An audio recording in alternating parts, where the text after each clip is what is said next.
단위과정 오늘 수업은 원발 두통이거든요. 두통 중에서 이제 1교시가 원발 두통이고 1차 두통이라고 하죠. 두 번째 시간에 하면 2차 두통 이렇게 진행하게 될 것 같아요. 강의는 그래서 어떻게 전체 내용은 두통이 어떤 식으로 분류가 되어 있고 그 중에서 이제 이 원발 두통이라고 하는 거는 이제 어떤 종류가 있고 어떤 특징이 있고 그 대표적인 원발 두통이 이제 세 개인데 세 가지의 발생한 기전과 치료에 대해서 전체 슬라이드는 28장 정도 있고요. 너무 이렇게 길지 않으니까 잘 보시면서 하시기 바랍니다. 두통은 이제 말씀드린 대로 원발 두통 그리고 이거 나도 이제 어디 강의장 가서 강의를 들으니까 저게 몇 장 남았나 이게 답답할 때가 있거든요. 끝을 알면 뛰기가 좀 나을 것 같아서 괜찮죠? 네. 원발 두통 그리고 2차 두통 2차 두통이 있고 이제 안면통 이렇게 나는데 원발 두통이라는 거는 이제 두통 자체가 이제 원인이면서 그냥 결과인 거죠. 형태적 이상이 동반되지 않는 그러한 그 자체가 약물 치료 대상이 되고 기능적 이상으로 오는 거를 얘기를 하는 거고 2차 두통이라는 건 이제 뇌출혈, 뇌종양, 감염, 뇌수막염 이런 거에 의해서 이제 두통이 원발 질환이 따로 있는 이제 그 중에 한 증상이 두통이 이제 주증상으로 나오는 걸 말하는 거고요.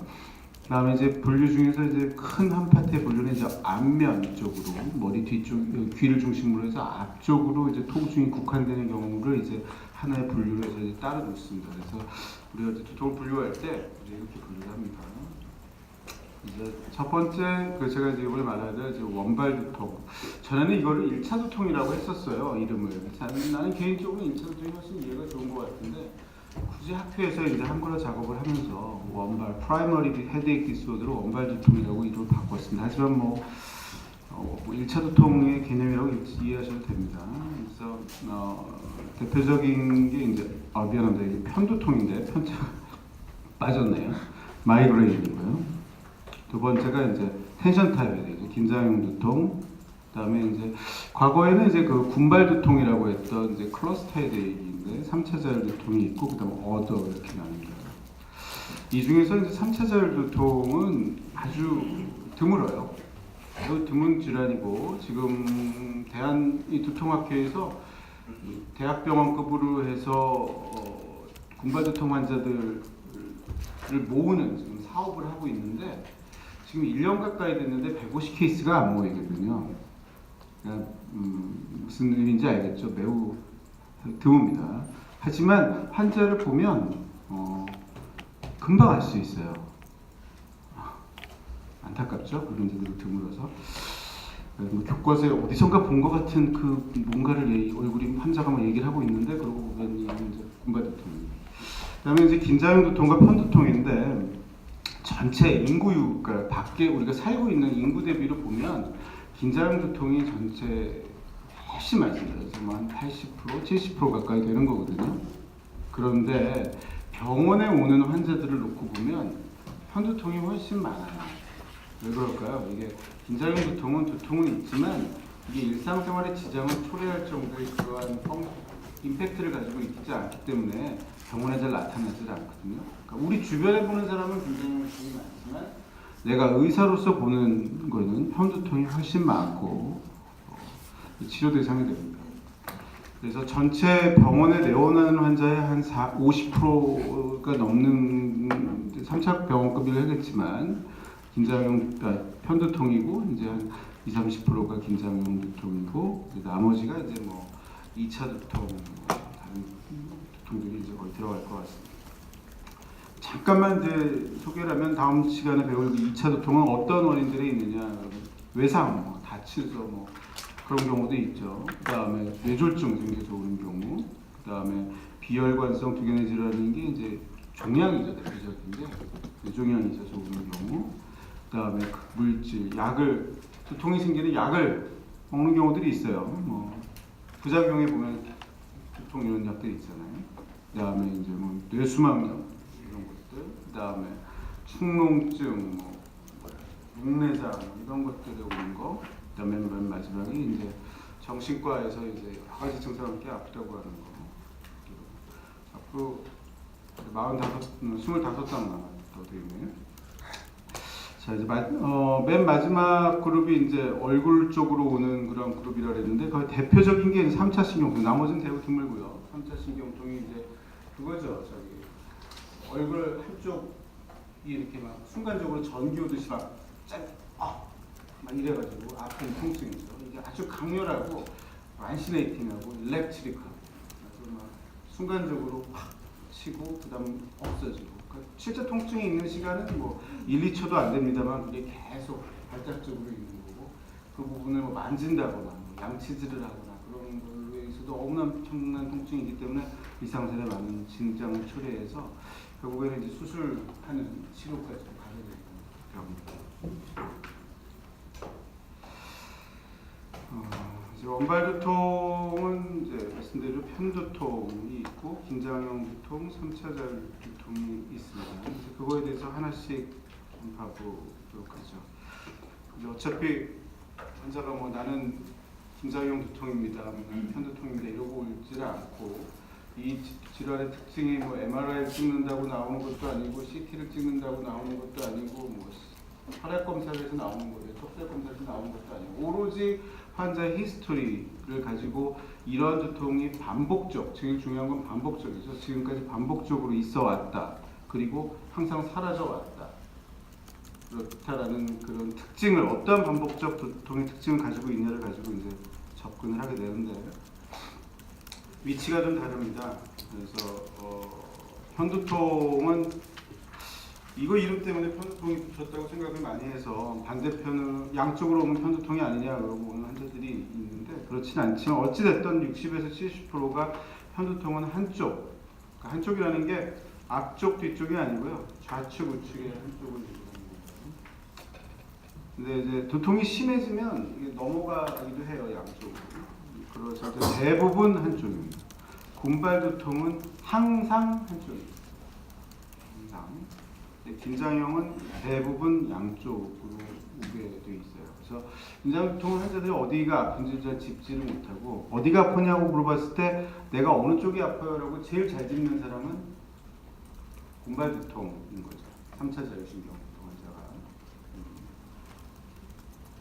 이 곰발 두통이 어디에 들어가냐면 여기 대표 빅3 중에 들어간다고 했잖아요. 주로 눈 쪽을 주변으로 해서 이쪽에 많이 생깁니다. 편두통도 한쪽이긴 한데요. 양쪽일 수도 있다 그랬죠. 하지만 보통 편두통이 한 번 오면 3일 가거든요. 2, 3일. 그 아픈 동안의 위치가 바뀌는 경우는 그렇게 드물어요. 그러니까 왼쪽이었다가 내일은 오른쪽으로, 아니 아침에 왼쪽이었는데 그 다음에는 양쪽으로 넘어가서 익스텐전을 할 수 있지만 그 오후에는 오른쪽이 되고 다음에 왼쪽이 되고 이런 경우는 드뭅니다. 대부분 한쪽이라고 했지만 양쪽이 반대편일 수도 있다는 얘기는 이번에 아플 때는 왼쪽, 다음에 아플 때는 오른쪽, 그런 식으로 오는 경우를 말하는 거거든요. 그러니까 두통기 안에서는 그래도 픽스가 되어 있는 그런 특징을 가져요. 환자가 얘기를 할 때 나는 어디가 아파요 그런데 이쪽도 아팠다가 뭐 여기도 아팠다가 한쪽이 아파요라고 그러죠. 그런 식으로 얘기를 하면 이거는 캐릭터는 양쪽이라고 보는 게 더 맞습니다. 분류할 때는. 시간과 형태가 좀 다른데 이게 이제 두통을 나누는 중요한 기준이 되죠. 아주 뭐 확연한 차이가 나죠. 제일 짧은 거는 곰발 두통이고 곰발 두통은 시간 단위 1시간, 2시간, 보통 30분에서 120분, 평균 1시간 정도의 두통을 가져요. 한 번 올 때. 근데 이게 보통 한 2-3번 정도 있습니다. 하루에. 근데 이거 오면 막 너무 보통 강도가 매우 세계 중에서 매우 센 편이기 때문에 막 떼굴떼굴 구르고 어쩔 줄 모르고 안절부절하고 뭐 그런 패턴을 보이죠. 시간은 30분에서 1시간이 평균적이다. 그다음에 이제 편두통은 우리가 진단 기준으로도 잡혀져 있습니다만 일반적으로 3-4시간은 넘습니다. 3-4시간은 넘고 아무리 길게 가도 이게 3일을 안 넘는다고 보시면 돼요. 편두통이라고 이제 와서 얘기를 하는데 다 맞는데 얼마나 됐어요? 아픈 지가 지금 그런데 한 지금 5일 됐는데 지금 멈추지 않고 계속 가고 있다. 이럴 때는 편두통을 생각하면 안 되고 다른 뇌 안에 다른 원인이 있는지를 찾아봐야 돼요. 그러니까 우리가 1차 두통, 원발 두통을 생각해야 되는 이유는 여기에 맞지 않는 디지즈로 환자들이 오면 머리 안에 다른 중요한 우리가 놓치면 안 되는 그런 심각한 질환이 있다라는 걸 찾아내는 것 때문에 또 중요한 거거든요. 이걸 모르면 환자 저 같은 경우에는 외래를 보면 한 50명 보면 두통 환자가 한 20명 된단 말이에요. 20명, 30명. 이 환자들을 다 찍어야 돼요. 응급실로 보내야 되고 다 MRI를 찍어야 되고 하지만 그 중에 걸리는 사람은 대부분 없을 거 아니에요, 그죠? 이런 질환에 대한 진단을 명확하게 하지 못하면 그래서 우리가 사실 유병률도 매우 높고 환자들이 심각성을 많이 걱정을 하고 오는 뇌가 안 좋으면 안 된다라고 다 생각하기 때문에 걱정을 하고 오는 질환의 그룹에 들어가기 때문에 원발 두통이 별거 아닌 것 같지만 사실 임상적인 임팩트는 매우 큽니다. 이게 여기서 잘못되면 일이 커지고 복지가 피해져요. 기장형 두통은 잘 몰라요. 환자들 기장형 두통 환자한테 이거 몇 시간 가냐고 물어보면 이거 인터뷰하다가 거의 한 2, 30분 가는 경우도 많아요. 포기해야 돼요. 글쎄요, 뭐 길고 그냥 보통 몇 시간, 며칠 인터뷰가 아닙니다. 자기가 얼마 아픈지를 잘 몰라요. 왜냐면 언제 시작했는지를 잘 모르거든요. 두통이 별로 이렇게 강렬하지가 않고 스무스하기 때문에 언제 끝나지를 모르기 때문에 그렇죠. 편두통은 강도로 치면은 제일 심한 건 원발 두통이고요. 이거는 아까 처음에 얘기했던 3차 두통과 거의 비슷한데 이게 한 1시간 정도 가는 두통이죠. 그래서 매우 심합니다. 그리고 편두통도 심합니다. 그 다음으로. 그래서 편두통은 이제 응급실로 오는 경우들이 많아요. 오죽하면 이제 응급실로 오겠습니까, 환자가 야밤에. 긴장형 두통은 이제 그보다는 좀 덜하고 좀 무겁고 조이고 그런 형태고요. 편두통이 이제 뇌 혈관에서 기인하는 그런 성향이 있기 때문에 이 맥박이 뛰는 퍽퍽퍽하는 욱신하는 벌렁벌렁대는 우리나라가 용어가 많아가지고 미국 용어에서는 스로빙 하나로 끝나는데 우리 환자들의 욱신거린다라는 거를 보면 몇 시까지는 될 것 같아요. 어쨌든 그런 형태입니다. 이게 펄세이팅하는 형태로 많이 오죠. 군발 두통은 아주 강렬하게 찌르는 것 같아요. 동반되는 증상이 도움이 많이 됩니다. 편두통의 대표적인 게 이제 구토죠. 구역 구토. 구토는 그닥 많지 않고 한 20% 정도 되는 것 같고 구역은 한 60, 70% 돼요. 근데 방송에서 엄청 얘기를 하잖아요. 구토와 여러분도 아시죠? 구토와 두통이 나면 무엇이든 물어보세요. 뇌종양, 뇌출혈 이런 거 항상 설명을 하잖아요. 그러니까 환자들이 이제 이것 때문에 이제 병원에 오게 되는 주 이유를 만들기도 해요. 하지만 아까 얘기했죠? 이 원발 두통은 반복적이라는 거. 처음에 이렇게 딱 맞았습니다. 편두통이 딱 맞았는데 이번이 퍼스트 어택이에요. 그럼 이 사람은 나는 편두통을 진단하면 될까요?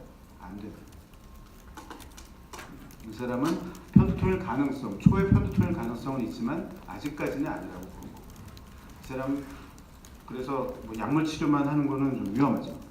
하지만 이 환자가 이런 두통이 그 전에도 잘 물어보니까 20대 때부터 한 1년에 한두 번씩 있어. 형태는 강도는 좀 다르지만 그때는 이제 우리가 또 어쨌든 구역과 구토를 동반하고요. 이 외부 자극에 대해서 민감한 성향을 보이거든요. 소음에 대해서. 그 조그만 소리가 크면 막 두통이 너무 심해지고 밝은 불빛을 보면 막 눈이 아프기도 하면서 유달리 그때 머리가 아파지고 그다음 냄새 그 특정한 냄새 두통이 있을 때 이게 일반적인 상황을 얘기하는 건 아니에요. 보통도 누구 소음 좋아하는 사람은 없죠. 두통이 있을 때 그런 성향이 두드러지는 걸 말합니다. 군발 두통에 이제 동반되는 증상이 아주 독특한데요. 이래서 이제 모르기가 어렵다는 겁니다. 두통이 있는 자리에 눈물이 나고 옆에 보면 보이죠? 충혈이 되고 그다음에 코가 이렇게 한쪽으로 지리릭 귀가 뻑뻑하고 이런 증상이 있어요. 그래서 환자들이 보면 이걸 물어보면 거의 100%입니다. 이 중에 하나는 꼭 있다고 얘기를 하거든요. 그래서 진단을 놓치기는 잘 않습니다. 동반되는 증상, 그냥은 별로. 이제 하나씩 왜 생기는지 봐볼게요. 편두통은 혈관에서 옵니다. 혈관에서 시작은 한다. 혈관 근처에서 정확히 얘기하면. 근데 두통이라는 거는 통증이죠. 통증. 그죠? 배가 아프면 복통. 그리고 심장이 여기 허리가 아프면 요통. 그렇죠? 그런 것처럼 머리가 아파서 두통인 거예요. 근데 배가 abdominal pain, 로백 페인 그러는데 여기는 헤데이크 페인 이렇게는 안 하죠. 그냥 우리 이제 헤데이크라고 이제 이름을 붙인 것뿐이지 사실 같은 개념으로 볼 수 있습니다. 똑같은 빗자라기 때문에 같은 개념일 수 있어서 어디엔가 뭔가가 지금 틀어진 부분이 있어서 그게 통증 신호가 몸으로 전달이 되는 거죠. 통증 신호가 몸으로 전달되는 첫 들어오는 데가 어디냐면 척추예요. 그죠? 말초신경에서 척추로 들어와서 그게 올라가서 통증이 되는 건데 이게 머리 쪽에서는 그거에 해당하는 척추에 해당하는 부분이 어디냐면 머리 쪽이 척추까지 내려갔다 다시 올라가지는 않거든요. 머리 쪽에서 첫 그런 통증의 신호를 받아들이는 데가 어디냐면 여기는 3차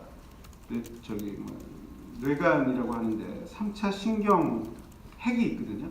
그러니까 3차 신경이 척수에 해당하는 부분이에요. 같은 상동기관이고 그리로 들어오는 말초신경 그러니까 여기 팔에서 가는 말초신경, 감각, 통증에 대한 말초신경하고 똑같은 부분의 머리 쪽에 해당하는 게 3차 신경이에요. 제 5번 신경. 이게 제일 중요한 거예요. 그래서 이 부분이 자극이 되면 누구든 통증이 올 수밖에 없어요. 어디에 통증이? 머리 쪽에 통증이.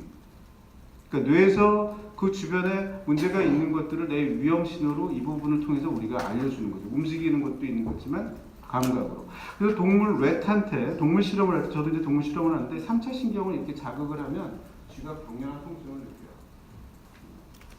그러면 이 3차 신경이 우리 몸에 중요한데 막 분포가 되어 있겠죠. 그래서 어디에 분포되어 있냐면 혈관 쪽에 많이 분포가 되어 있고 뇌를 둘러싸고 있는 막에 분포가 되어 있고 그 다음에 이런 부비동이나 안구 주변 이런 데 많이 분포가 되어 있습니다. 왜냐하면 그런 데서 질환들이 잘 일어나거든요. 그래서 뇌압이 종양이 생기거나 뇌수막염이 생겨서 이 뇌막을 자극을 하면 거기에 있는 3차 신경의 말단이 건드려져서 두부의 통증이라고 오게 되는 거고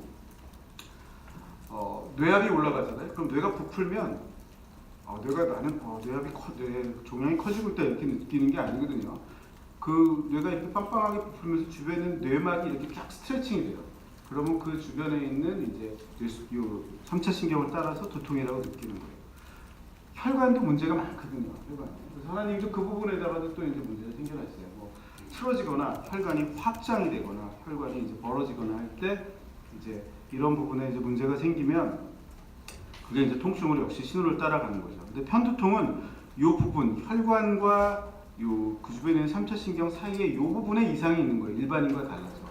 그래서 여기서 정상적인 상태에서도 심심하면 여기서 한 번씩 염증 물질이 이렇게 나와가지고 이게 실제 혈관에 무슨 일이 없는데도 혈관에 무슨 일이 있는 것처럼 신호를 올려주는 거예요. 그래서 환자가 박동성으로 두통을 느끼는 거죠. 그래서 혈관 두통이라고 하지만 사실은 혈관은 아니고 혈관 주변에 일어나는 벌어지는 일이죠. 그래서 이게 이제 3차 신경을 따라서 이제 올라가면 이제 두통이 됩니다. 편두통의 한 20%는 조짐이라 그래서 이게 선행되는 경우가 있어요.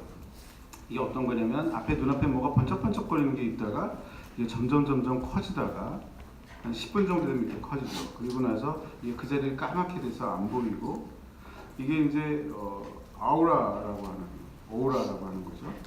그래서 이것이 기존으로 보면 이 혈관에 문제가 이제 생긴다 그랬잖아요. 혈관 주변. 이게 주로 이제 옥시피탈 후두 쪽에서 이런 일이 생기면 이게 이제 생기면서 그게 정차 앞쪽으로 오는 거거든요.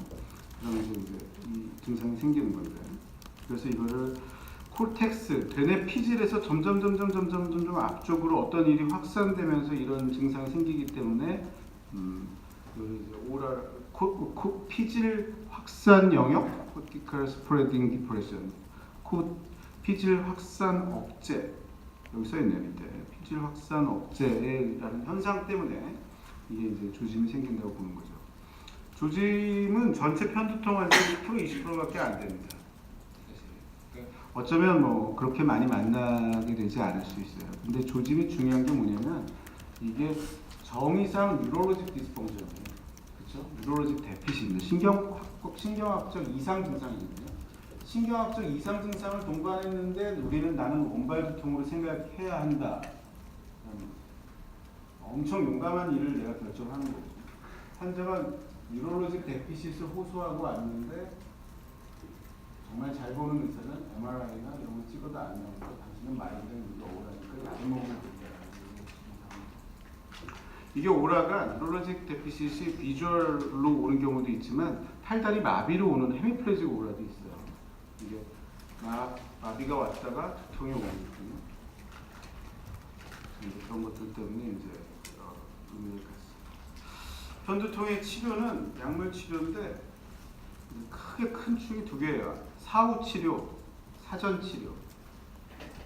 아프고 나서 빨리 해결하는 것도 중요하고요. 아프기 전에 안 생기게 하는 것도 중요해요. 근데 아프기 전에 안 생기게 하는 거는 이제 내가 무슨 백신 같은 걸 맞아가지고 영원히 안 생기게 하는 그런 건 없어요. 그래서 나는 더 이상 안 아플 수는 없나요? 아닙니다. 그냥 이 두통과 함께 잘 지내는 방법을 모색해야 됩니다. 이렇게 얘기를 하거든요. 이게 실제 두통학회 진료 지침에 나와 있는 얘기입니다. 편두통 환자에게 당신은 편두통을 없앨 수 있을 거라고 생각을 하게 하면 환자와의 나와의 그 목표치가 달라지기 때문에 환자가 너무 힘들어하고 치료가 실패했다고 본다.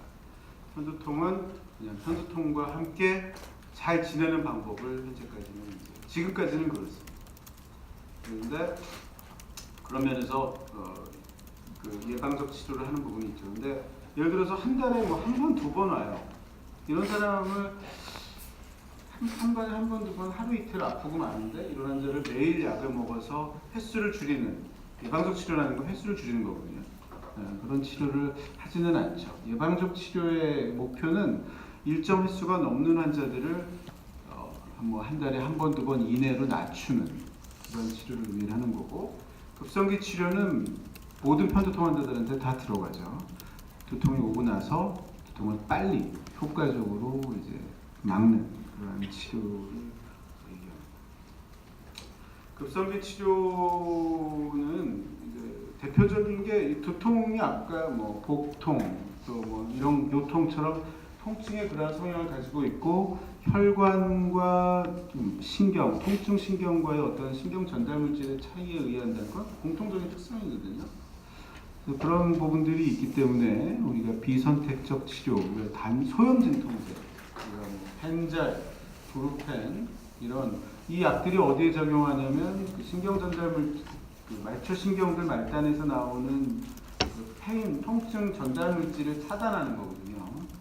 그래서 이제 그런 것들을 이제 차단하는 부분들 때문에 단순 소염 진통제를 쓸 수 있고, 그다음에 우리가 지금 많이 알려져 있는 개보린, 뭐 펜잘, 미가펜은 이런 단순 소염 진통제에 카페인이 복합되어져 있는 복합 진통제예요. 이런 것도 사용해 볼 수 있습니다. 문제는 환자들이 이 상태에서는 병원에 안 오죠. 이미 이건 다 하고 오는 거죠, 그죠? 그렇기 때문에 우리가 이걸 처방하게 될 일은 그렇게 많지 않은 것 같아요. 네, 두 번째는 이런 급성기 치료 중에서 이제 전문 의약품에 되는 이제 트립탄제인데, 아까 말씀드린 대로 이 혈관 주변에 있는 말차 신경에서 일어나는 요 신경 전달 물질의 어떤 이상 과정, 불필요한 신경 전달 물질이 많이 일어나는데, 여기에는 뭐 전체적으로 공통적으로 작용하는 뭐 인터루킨, 뭐 TNF 이런 것도 있죠. 이런 것들이 작용하는 데가 이제 NSAID일 거고, 비소염진도 있고, 편두통에서만 특징적으로 얘에서만 많이 나오는 그 뉴로 전달 물질이 있거든요. 그것만 억제하면 두통에만 좀 선택적이 되겠죠. 그게 그 신경 전달 물질이 뭐냐면 CGRP, 칼시토닌 진 릴레이티드 펩타이드, CGRP. 이거는 꼭 알아두셔야 할 필요가 있습니다. 편두통의 제일 대표적인 거거든요. 그래서 좀 그림을 확대해 보면 이 말초 혈관이 여기 3초 여기 혈관이죠. 혈관하고 이제 그 주변에 있는 머리 껍질 부분에 3차 신경이 이렇게 통증 신경이 있으면 여기서 CGRP들이 이렇게 막 불필요하게 나와가지고 이게 혈관에 달라붙고 혈관이 또 확장되고 염증이 생기고 그러면서 그게 또 다시 3차 신경이 자극이 되고 그래서 그 전도가 쭉 이렇게 중추성으로 들어와서 이 척추에 해당하는 이 3차 신경 핵 쪽에서도 이 뭔가가 이제 1차에서 2차로 가면서 신경 전달 물질이 이게 뉴로트랜스미터가 가야 되는데 거기에 또 대표적으로 많이 가는 게 CGRP죠. 통증이 올 때 CGRP를 확 떨어뜨려주면 도통이 벗어날 수 있다는 기전이거든요. 그래서 CGRP 그거를 억제하는 약제가 트립탄이라고 되어 있는 제재들입니다. 수마트립탄, 졸미트립탄, 알모트립탄, 프로바트립탄, 우리나라에는 뭐 이 정도 지금 되어져 있죠. 나라트립탄 5개네요. 알겠죠? 어쨌든 뒤에가 트립탄이에요. 근데 상품명으로는 믹으로도 많이 씁니다. 그러니까 마이그레인에 지금 말한 건 성분명이고요. 상품명으로는 좀 믹자로 조믹, 나라믹 뭐 이렇게 상호명으로 보통 안 쓰는 경우가 많아요. 예방은요. 그러면 이제 아까 말했지만 횟수가 많을 때 쓴다 그랬죠? 언제라고 보느냐? 전체 어떠한 두통이든 다 포함한다고 보면 이거는 이제 이렇게 정한 건 아니고요. 이게 이 판넬이 어떻게 생긴 거냐면 이게 답이 어디 있겠어요. 그래서 국제두통학회에서 이제 좀 잘한다는 사람들이 이렇게 쫙 모아놓은 거예요. 그래서 여러분들한테 이 뭐죠? 삑삑 누르는 거 주고 자, 여러 교수님들은 두통이 있다고 합시다. 두통이 몇 번 정도 되면 예방치료 매일 먹는 약을 먹으라고 할 겁니까? 근데 그 두통이 제일 하나도 그러니까 두통이 있지만 이 두통이 일상생활에 가장 두통이 영향을 미치지 않는 두통일 때도 있고 한 번이 오지만 너무너무 임팩트가 올 때도 있고 뭐 이제 있을 거 아니에요. 근데 그 각각을 누르라 그래요. 버튼을 누르라 그래서 이게 버튼에 응답한 답이라고 보시면 됩니다. 그렇게 보면 어떤 식으로 대답을 하냐면 그냥 전체 두통으로 치면 그러니까 일상생활에 지장을 초래하지 않는 형태라고 하더라도 전체 두통이 한 달에 6번 넘으면 나는 약물 치료를 하는 예방적 치료를 하는 게 옳다라고 보는 게 이제 일반적인 컨센서스고요. 이제 횟수는 적지만 이제 두통이 아주 강렬한 두통이 있을 때는 6번까지 꼭 기다려야 되느냐 이제 그렇게 되는 거죠. 그래서 아주 그런 심한 일상생활에 장애를 초래하는 두통인 경우에는 그런 경우에는 조금 그 숫자를 낮춰서 한 달에 3번 정도가 되면 그거는 약물 치료를 매일 하는 거를 선호하겠다라고 보는 거죠. 요거는 이해를 하시겠죠? 그러니까 전체적으로 큰 폭으로는 넓게 보면 6번 정도, 대여섯 번 정도 되면 쓰는 거를 일반적인 콘센서스로 보고 아주 심한 두통은 뭐 한 달에 3-4번, 일주일에 1번 정도 이상이면 나머지 5일이 괜찮더라도 약을 쓰는 게 맞다고 보는 거죠. 환자들이 유지가 안 됩니다. 아픈 사람들 보면 유지가 잘 안 돼요. 그리고 빨간 거는 이때는 쓰지 말자. 이때는 예방치료를 하지 않는 게 옳다라고 보는 거죠. 그래서 어떠한 경우에도 한 달에 1번 있는 건 예방치료를 하는 건 좀 부적절하다.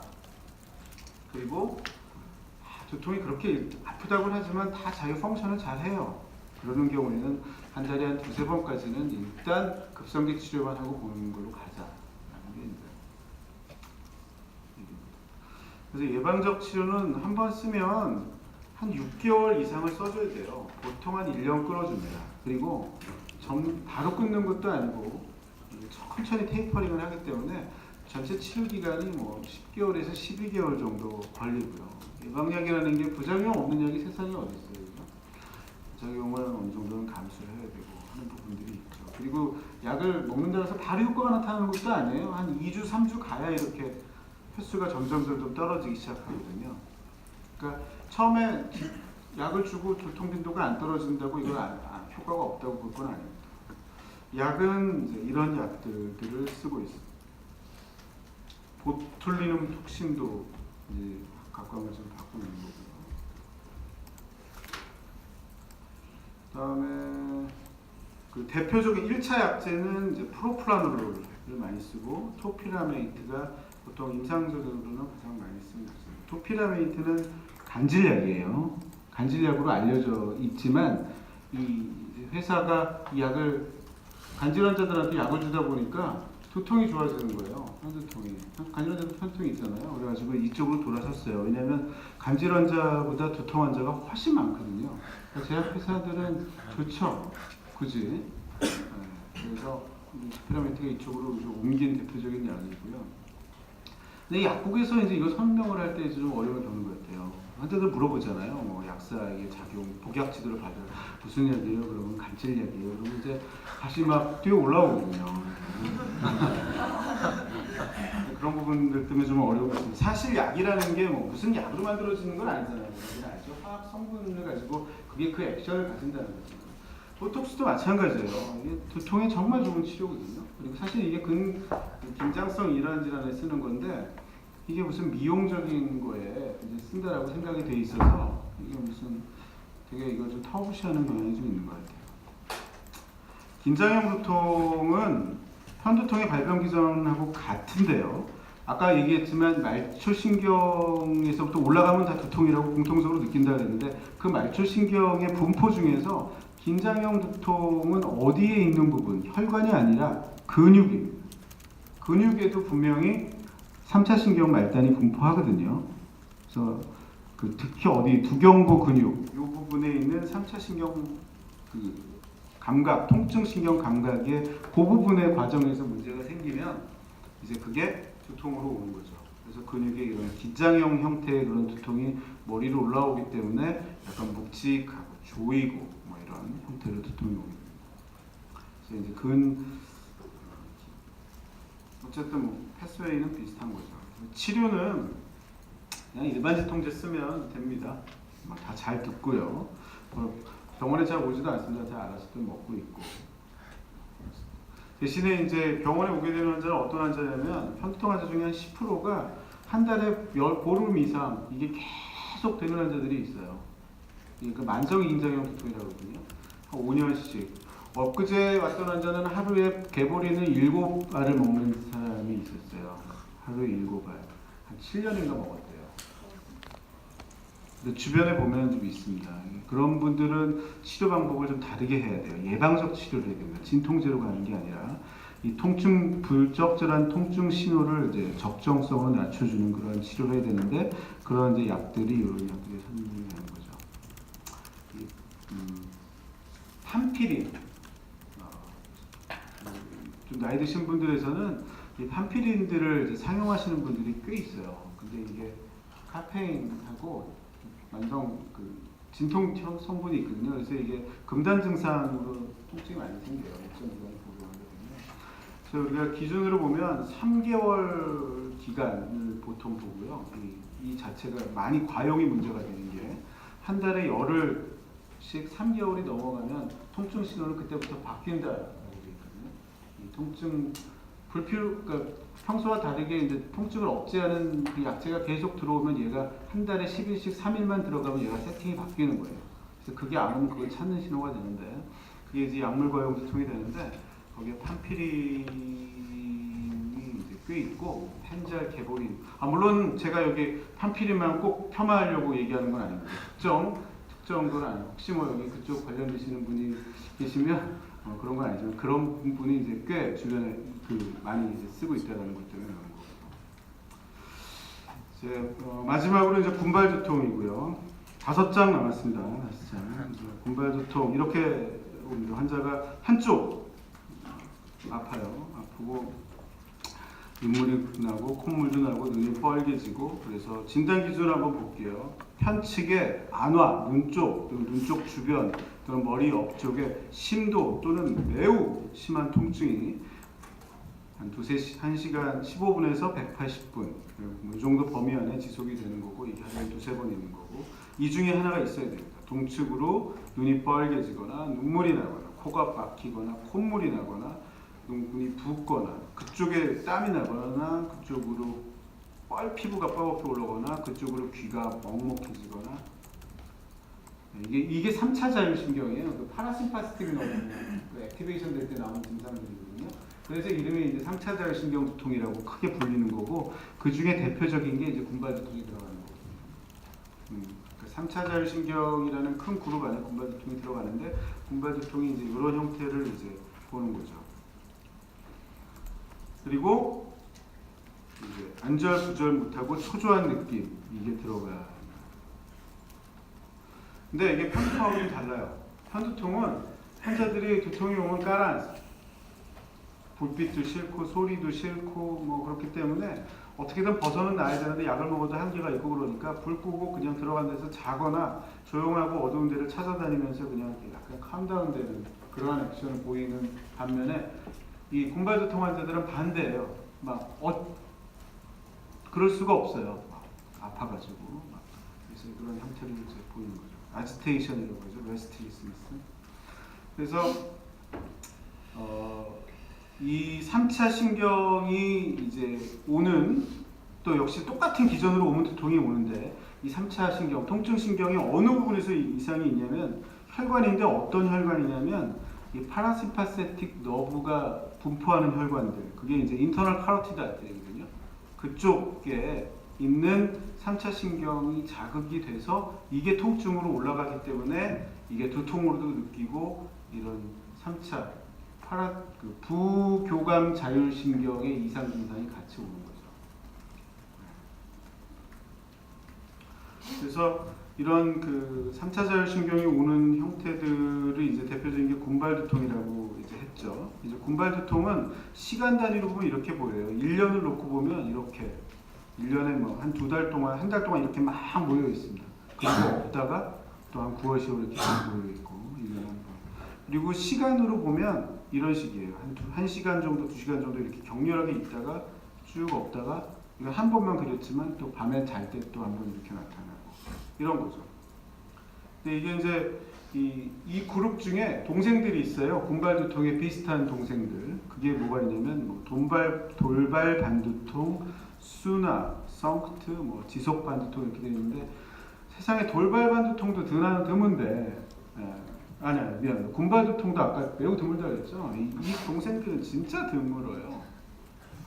근데 이제 출제하기는 좋죠. 내가 지금 시험 출제했는지 아닌지 기억이 안 나요. 문제 내기는 좋습니다. 왜냐면 이게 감별하기가 아주 공부하기는 되게 약간 좀 어트랙티브 하거든요. 보면 시간대가 달라요. 보면 이런 식이거든요. 여기 보시면 지속 시간이 돌발 반두통은 10분 단위고요. 성크트 순환은 쪼개져서 초 단위. 지속 반두통은 이게 이제 적분 개념인가요?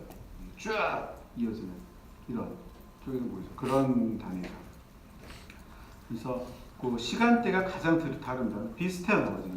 자율신경계 증상도 당연히 있어야 되죠. 그러니까 자율신경 이상 두통이고, 위치도 비슷하고, 얼굴 쪽, 앞면 주변이고, 그러니까 시간이 다르다 보니까 빈도가 다르겠죠. 당연히.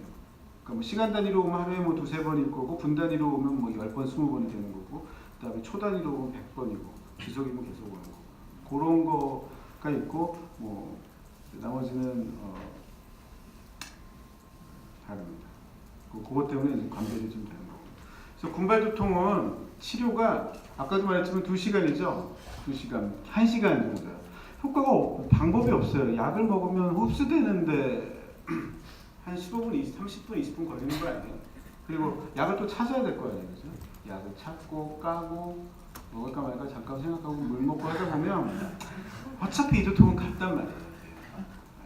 그 다음 거 준비해봐야 뭐 그닥 그렇게 하지 않습니다. 그래서 이 급성기 치료가 사실 아직까지 효과적이지 않은데, 유일한 게 고농도 산소예요. 이게 60-70% 효과가 있는데, 그냥 산소가 아니고요. 그러니까 10리터 풀로 마스크를 이렇게 대고 있으면 좋아집니다. 아주 특징적인 치료거든요. 근데 이게 이제 뭐 무슨 세븐일레븐 이런 데서나 뭐 슈퍼마켓에서 파는 산소 가지고는 안 됩니다. 환자들이 이제 인터넷 같은 데 보고 이거를 이제 사서 시도하시는 분인데 잘 왜 안 되냐고, 그 정도 산소는 안 되고 고농도 산소로만 되고요. 트립탄제를 쓸 수 있는데, 트립탄제는 경구용은 효과가 없어요. 왜냐면 시간 때문에 인젝트하는 것만 가능하고 스프레이형만 가능하고요. 그래서 결국에는 예방치료인데요. 그 한 달, 두 달 안에만 딱 국한해서 예방치료를 하는 거죠. 며칠은 참아라. 며칠은 고생하고 나머지 25일을 해결하자. 이제 그렇게 해서 이제 스테로이드제나 베라파민, 정신과에서 많이 쓰는 리튬, 토피라메이트 이런 것들을 이제 선택해서 예방 치료를 합니다. 곰발두통 환자에서 그래서 이제 급성기 치료 때문에 할 수 없이 입원을 시키거든요. 입원할 수밖에 없어요. 엊그제 왔던 환자는 이게 원래 산소는요, 그 산소 탱크 있잖아요. 이게 의약이랑 뭐 이런 걸로 돼 있어서 그냥 그 처방이 안 돼요. 구할 수도 없고 이게 폭발 인화 물질 뭐 이렇게 분류가 돼 있어서 살 수가 없거든요. 그래서 그걸 처방을 하려면 의사가 처방을 해야 되는데 아직 우리나라 그 기준에 곰발두통에 뭐 산소 탱크를 처방할 수 있다 이게 안 돼 있어요. 처방할 방법도 사실 없어요. 그래서 이제 뭐 호흡기 벤틸레이터 달고 있는 사람한테만 지금 처방을 하고 있는데, 근데 엊그제 왔던 사람이 뭐 입원하라고 그랬더니 자기네 집에 산소 탱크가 있다 그러더라고요. 그래서 진짜 그 산소 탱크가 있느냐 그랬더니 있대요. 그래서 이제 그 잠깐 나가는데 내가 쫓아나갔어요. 어떻게 구하는지 좀 알아보려고. 그랬더니 뭐 네이버 카페 뭐 이런데 하면 우리나라에서는 뭐 뭐든 살 수 있대네요. 알아맞아서 살 수 있다고. 그래서 무슨 카페를 저한테 알려주더라고요. 내가 쓰는 건 아니지만 환자한테도 뭐 슬쩍 이렇게 뭐 그런 식으로 얘기를 해볼 수 있을까 하는 생각을 했어요. 뭐 채워주기도 한대요. 사실 근데 그러면 안 되겠죠. 근데 하여간 뭐 그런 얘기를 어제 최근에 들었습니다. 그래서 예방적 치료가 중요한데 이제 베라파밀과 리튬 약들을 좀 많이 쓰고 그다음에 토피라메이트, 발포이트 이런 걸 쓰고요. 리튬은 독성이 있으니까 좀 조심하게 해야 됩니다. 스테로이드를 많이 쓰는데 스테로이드는 브릿지예요. 브릿지라는 건 뭐냐면 급성기 효과도 있고 이제 궁극적으로 쭉 오래 유지할 약들은 이제 베라파밀 같은 토피라메이트 이런 약들인데 그 약이 나올 때까지 시간이 좀 필요하니까 그때 조금 확 잡아주는. 그래서 한 5일에서 여기 보면 뭐 일주일, 뭐 10일 이 정도밖에 안 쓰죠. 길게 쓰지는 않습니다. 그래서 전체 28장의 슬라이드를 이렇게 지금까지 전체 두통은 1차, 2차, 3차, 원발 두통은 천두통, 긴장형 두통, 3차 자율신경 두통인데 그 중에 대표적인 게 곰발 두통이다. 형태적 특징은 아까 뭐 한쪽으로 오고 어떤 게 세고 얼마 가고 뭐 이런 얘기들 잘 생각을 하시면 될 거고요. 기전은 이제 전체적으로 그 통증 신경의 메인 머리 쪽으로 가서 통증 신경이 3차 신경이에요. 3차 신경. 술 먹고 3차라고 아픈 게 3차가 아니라 3차, 제5번 트리점이냐 3차 신경이 아프면 두통이 오는데 그게 주된 액션을 하는 데가 혈관이냐 근육이냐 아니면 그런 그 부교감 신경이 위치한 위치냐에 따라 통증의 형태가 기전이 다르게 나타납니다. 치료도 달라요. 편두통은 예방적 치료, 급성기 치료, 급성기 치료는 뭐 비선택 일반 진통제도 쓸 수 있지만 그 액션에 작용하는 CGRP라는 그것만 선택적으로 작용하는 그런 선택적 급성기 치료를 한다. 긴장형 두통은 뭐 그냥 그다음에 이제 군바형 두통도 급성기 치료가 있는데 급성기 치료는 산소를 많이 쓰고 예방적 치료가 훨씬 더 임상 임팩트가 있는데 그런 경우에는 뭐 스테로이드, 베라파밀, 리튬 이런 것들을 이제 많이 사용한다. 이렇게 한마디 다시 한번 요약해 드립니다. 질문 있으시면